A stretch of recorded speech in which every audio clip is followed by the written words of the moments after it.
これはもしもの時のために買っておいただけだが。もしもの時ってどんな時だよ。そうだな。主をそそのかす悪い下僕を押し付ける時とかか。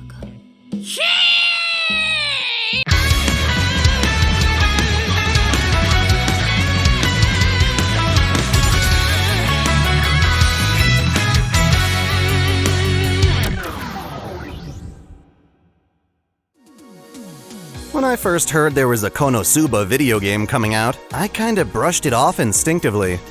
Back in the day, spin-offs like this were a gut punch to us Western fans, given how they'd never get translated. There's an entire world of supplemental media that just never makes it out of Japan, and as a result, I've steeled myself. If I can't play it anyway, the less I know, the better. Maybe I'll just convince myself it sucked so I don't have to feel bad. Of course, that's not true. It was just me coping.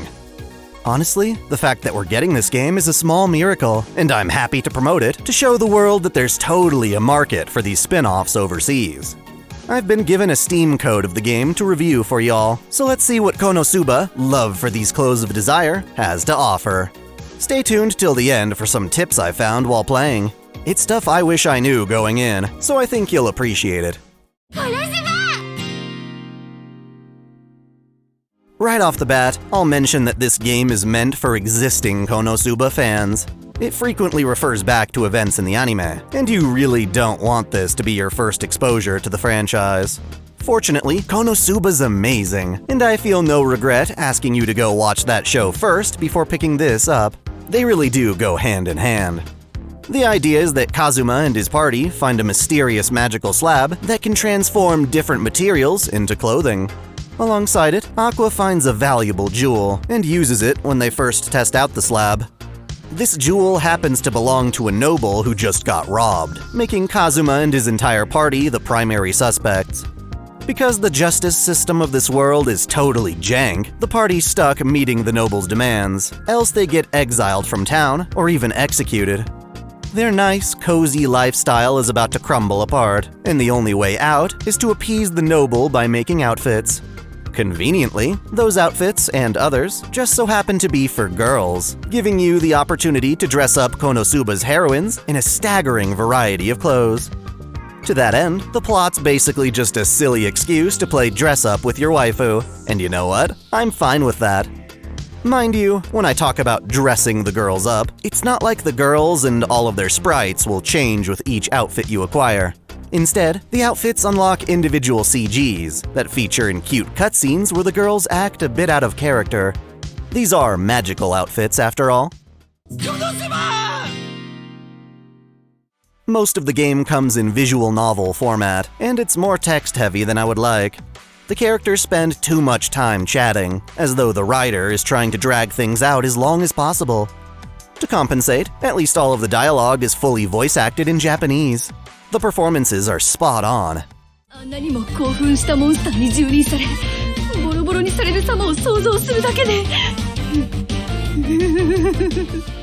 Even then, however, I found myself initially thinking that a lot of Konosuba's snappy humor just doesn't carry over to this game format. When playing on auto, listening to every line of dialogue in full, it can take over 2 hours to cover what could fit into 1 or 2 episodes in the original anime. There's simply no filter between the good stuff we came to see and all the fluff text in between. In the game's defense, it does get a lot better when you're more used to it. I guess I'm just not accustomed to treating the girls in Konosuba like conventional heroines in a dating sim, but that's essentially what this is. Assuming you're a quick reader, you can advance through the text at a faster pace, which I found way more entertaining, even if it meant cutting off some of the voice lines along the way. Eventually, I settled into the game's pace and found myself totally immersed. The beginning's a bit slow, but it just gets better and better. Beyond that, the presentation is gorgeous. All the art is done in the same style as the anime, albeit a bit cleaner since we're dealing with still images. Everything's bright, colorful, and playfully put together, including a lot of transitions and motion graphics that mimic the anime. I can't speak entirely on every bit of the translation, but I can safely say I didn't come across anything particularly inaccurate. There's no ill will here. There's a part where Megumin gets to act proud of her lowly figure and proclaim to the town the benefits of having small breasts. The party's goal is to get her back to feeling self-conscious. It's so against political correctness that you couldn't possibly hide that in the script. I did catch an "oyome ni ikimasen," or "I can't become a bride," get translated as "I've been sullied," but I don't think that's especially egregious. It's amazing to have this in English at all, and it's not a sloppy production by any means. Honestly, it seems better than the translation for Witch on the Holy Night. Now, it's important to note that this isn't an eroge. It's got lots of ecchi outfits, but nothing explicitly 18+. I never expected it to have adult elements, and that's totally fine in my opinion. Think of it more like the Dead or Alive beach volleyball games, where it's cultured, but not anything you need to shut the door over. This means that there shouldn't be any content to censor. I confirmed with the developer that nothing in the English version differs from the Japanese game on any platform. Hearing that was a tremendous relief, and not once while playing did I feel like I was being babied by the localization. Beyond the main story, there's a romance element in the game that determines your ending. After the main story, your game will branch into a separate route for whomever you had the highest affection. Actually, scratch that. It's more accurate to say that you can only get past the main story if you have one of these girls at max affection. The main heroines, Aqua, Darkness, and Megumin, each have 2 unique endings, but I was surprised to find a lot of the side girls have single endings of their own. Specifically, there are routes for Wiz, Chris, Yunyun, and Senna. Personally, I went for Chris, the midriff-bearing thief. I've loved her since she first appeared in the anime, and it's really nice that she's represented here. The only waifu I think they could have added a plot route for was Luna, the guild girl, though she still does appear in the story with no romance options. It all takes place from Kazuma's perspective, which is weird given how the main show derives comedy from the girls making him miserable. His attempts to woo the girls are cringy and almost too good to be true. Thankfully, there's enough emotional balance where you still get plenty of that slapstick with just the occasional sentiment sprinkled in. The affection system doesn't betray any of the original characterization. Once you give it a while, it starts to feel wholly appropriate. In addition to all the cutscenes, this game does have actual gameplay. It's a bit like Tokimeki Memorial, mixed with Persona's deadline system. Your goal is to gather materials, which are then used to transmute different outfits. You do this by managing Kazuma and his party, assigning them different tasks throughout the week. Now, I say week, but it's actually split into 5-day periods. These activities include quests and part-time jobs, each offering different materials and money.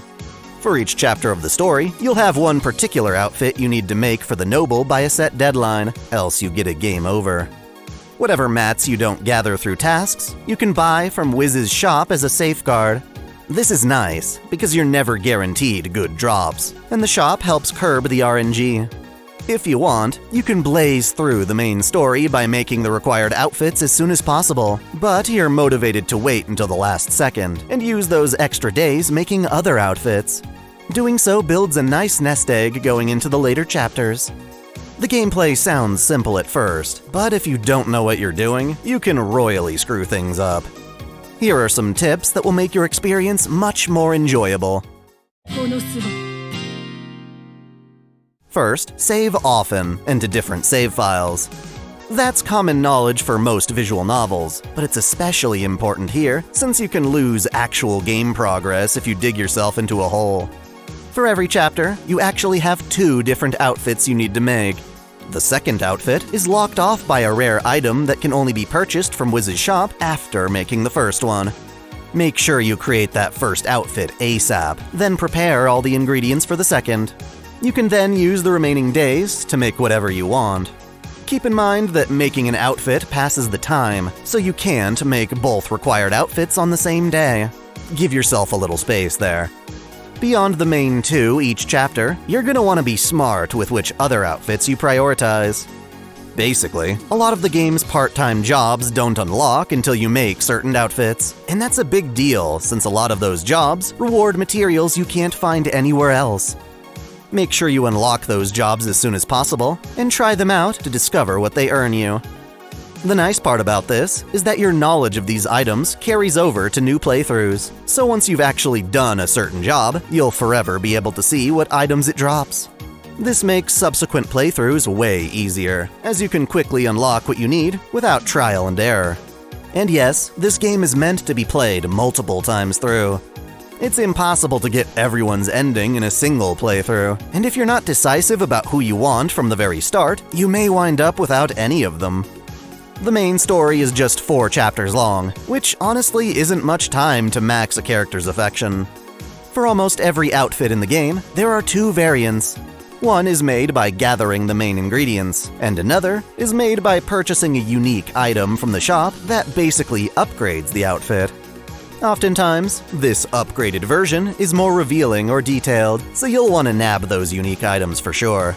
Problem is, they're too expensive, and you can't buy them all. Instead, you need to know which girl you're trying to romance, and buy their specific items as soon as they show up in the store. If you pass an entire chapter without buying these items, they go away, which is a load of crap.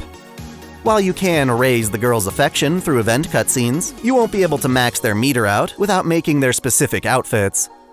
Furthermore, you only gain affinity for making those outfits when it's the upgraded variant. Any outfits you need to make beyond your main girls can just be made the ordinary way. If you do all of that right, by the end of Chapter 4, your preferred girl will have max affection, and the game will jump straight into her ending. If none of the girls are maxed out, Chapter 4 kinda ends abruptly, without so much as a credits roll. I almost thought the game crashed or that something went wrong. Nope, I just made the mistake of prioritizing various girls at once and not unlocking those part-time jobs. When it comes to gathering materials, if there's a quest or job that drops what you need, be sure to spam it for the entire week. The longer you spend on it, the more successful you are and the more items it drops. You might feel inclined to do more than one job in a given week, but that often results in you failing at both. That, and it's not necessarily bad to get more of a given material than you need, as that surplus can be put towards other outfits. Also, you can get a lot more bang for your buck through effective use of save files. The opportunities to raise affection are few and far between, so you'll want to save before making any choices regarding your target girl. Only one of the 3 options raises affinity, so if you pick wrong, just reload and pick the other options till you finally get it.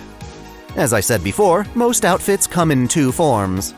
If you happen to have that outfit's special bonus item, create a save before making that outfit. That way, you can choose the basic version first, and after the cutscene, reload and then make the better one. This unlocks both variants in the gallery. The same goes for the main outfit for each chapter. You can sometimes choose whether to have Aqua, Darkness, or Megumin wear it. Save your game first, then watch the cutscenes for all 3 girls before continuing. If you utilize all these tips, the game should be a breeze.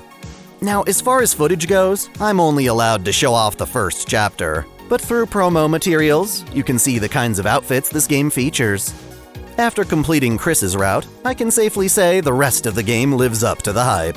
There's an insane amount of charm packed into this experience. The gameplay loop is satisfying, and the different outfits are rewarding to unlock. It's got fan service in every sense of the word, and with Konosuba's 3rd season drawing closer, I think getting this game is the perfect appetizer. This could have easily been some crappy gacha mobile game, and I'm extremely glad it's not. It officially releases February 8th for Switch, PS4, and Steam. Consider this game a blessing on this wonderful world. Have fun! Thanks for watching. If you enjoy this channel, help us grow by liking, commenting, sharing the video, subscribing to OtakuDaiKun, and most of all, smashing that notification bell so you don't miss out on all our anime lore, discussions, and Let's Play content. You can support us directly through Patreon, Subscribestar, or a YouTube membership, all of which come with benefits like spicy exclusive vids and early access. As always, celebrate your fandom. I want to give a special shout out to all my $10 and up supporters: VideoGamer75, Dante Pendragon, Stephen Elak, Samuel Gersten, The Nonchalant Ostrich, Otaku Mom, Jens Bauman, Mystic Samurai 1983, Lord Ormagoden, Freebrick, Alexis Yukio Gomez Yamato, Link Pendrago, Olympian Doll, Observer Bellis, James Hewitt, Uncanny EXP, Scout, Zamas Autonomous, Jared, Yukie Iros, Crow Calum, Saul Soto, Tristan Riggin, Major, Sogai CH, Caitlin P, Vladimirovna, The Taz 96, Kengo X 77, Hairsha of E-Rated Hands, Alistair Bernadotte, and Akakaze Yume. Thank you all so much.